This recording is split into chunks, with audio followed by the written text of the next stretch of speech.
Dans une précédente vidéo, je vous ai présenté le premier tableau de l'exposition Dolce & Gabbana au Grand Palais à Paris. Dans cette vidéo, je vous invite à découvrir le deuxième tableau intitulé Architectural et pictural.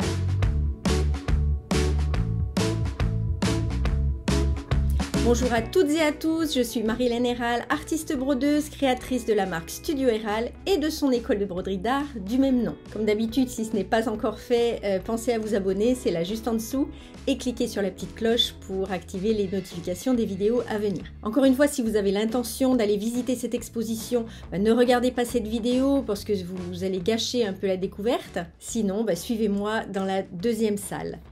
L'architecture est le décor des palais et des églises, du Moyen-Âge à la Renaissance, du baroque au néoclassicisme. Bien, tout ça sont des sources d'inspiration pour Domenico Dolce et Stefano Gabbana. Les processus de création, en fait, entre la couture, l'architecture, la décoration d'intérieur, mais aussi la broderie, les dentelles, tout ça, ont de nombreux points en commun. Nous sommes donc dans la deuxième salle de cette exposition et remarquez la scénographie. Déjà dans la première salle fait main, on avait les tableaux de Han Yuang.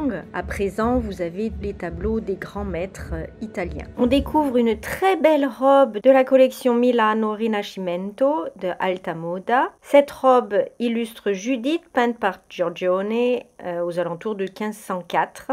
C'est une robe brodée entièrement de paillettes, de perles, de tubes et de cristaux. Vous remarquez également les poignets et les ourlets en taffetas de lurex plissé. C'est somptueux, une broderie exceptionnelle.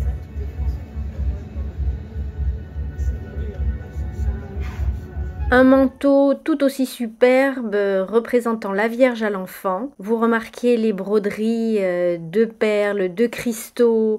Il y a également des appliqués sur bourrage. C'est extraordinaire. Des soulevés de paillettes, remplissage paillettes en rivière. J'espère que vous appréciez parce que ce sont vraiment de superbes broderies. Alors oui, c'est chargé, mais là on a affaire à de la haute couture. Vous voyez comme on peut jouer entre les parties brodées et les parties non brodées qui peuvent être alors ici certainement imprimées, mais que vous pouvez chez vous aussi peindre ou vous pouvez également utiliser des encres et après broder. On découvre un superbe sweatshirt ras du cou en velours recouvert de broderie or. Il représente l'homme en armure du peintre Titien. Ce tableau a été peint vers 1530. Vous voyez ici la pose de cantille, qui est un des éléments de la broderie or. La broderie or, je vous rappelle que c'est une broderie qui se fait avec du filet or ou de la cantille, du jaseron. On appelle ça aussi broderie métallique puisqu'elle peut être aussi en argent, pas forcément couleur or.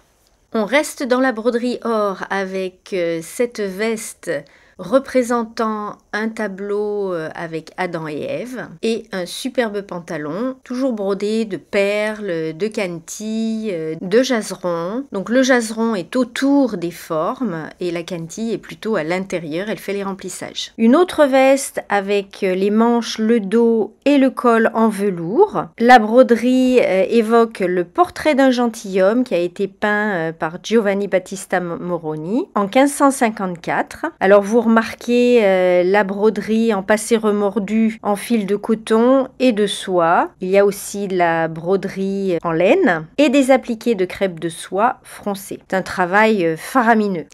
Bien sûr, il y avait également des accessoires comme des sacs, des gants, des chaussures, hommes ou femmes, toujours brodés bien évidemment. Et puis on continue avec un sweatshirt ras du cou qui représente le portrait de musicien de Léonard de Vinci. Le cadre est en broderie or, vous l'aurez vu.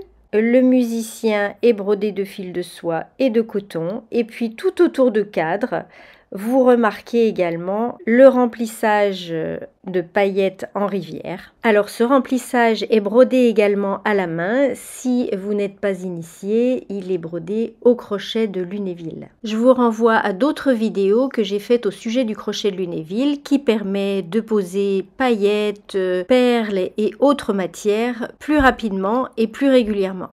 Toute la broderie du pantalon est faite en cantille sur bourrage.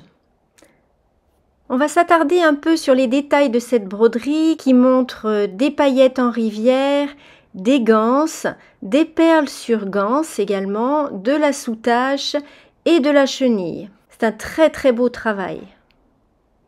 On quitte le XVe siècle pour entrer dans le tout début du XVIe siècle avec deux tableaux peints par Raphaël. La Madone Sixtine aux alentours de 1513-1514. Cette robe est en tulle illusion entièrement brodée au point de croix et les volants des manches sont en dentelle plissée.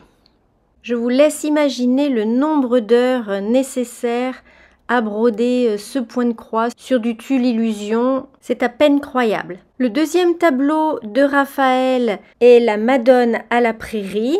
Ce tableau a été peint vers 1505-1506 et la robe est à nouveau brodée de points de croix.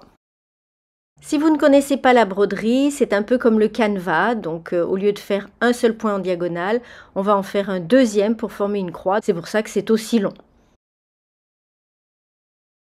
Une veste ras du cou dont seules les manches en velours ne sont pas brodées. Remarquez ici le passé remordu, le point de graine également en fond. On peut vraiment faire tous les remplissages qu'on veut avec la broderie au fil ou bien perles et paillettes. Pas de broderie pour cette superbe cape en velours de coton imprimé représentant l'Annonciation de Botticelli. Le corsage est en organza et la jupe noire qui dépasse en bas est en tulle illusion. Sur cette veste, plusieurs points de broderie à l'aiguille, passé plat, passé remordu, point de graine, point de pistil et une sorte de point de tige. Alors vous remarquerez que les points ne sont pas parfaits, c'est pas ce qui est recherché ici, c'est vraiment un rendu général. Une veste officier et son pantalon, brodé au fil de soie pour le point turc et le point de poste, et au fil de coton pour le passé remordu et le point de pistil sur paillettes. Un aperçu du centre de la salle où étaient les silhouettes, et puis sur les côtés, vous aviez également d'autres silhouettes, ici un manteau brodé d'appliqué et de broderie or. Et puis d'autres détails de broderie avec des passementeries, donc des ganses qui sont appliquées, et un passé remordu au fil de soie, puis un détail de remplissage. Alors là, il s'agit de fils qui sont posés un peu dans tous les sens, à la manière de la broderie chinoise. C'est très très joli. Un passé remordu un peu différent de ce qu'on a l'habitude de voir, qu'on voit beaucoup en Angleterre en revanche. Enfin, point turc et passé plat au fil de soie. Un tailleur avec de très beaux appliqués.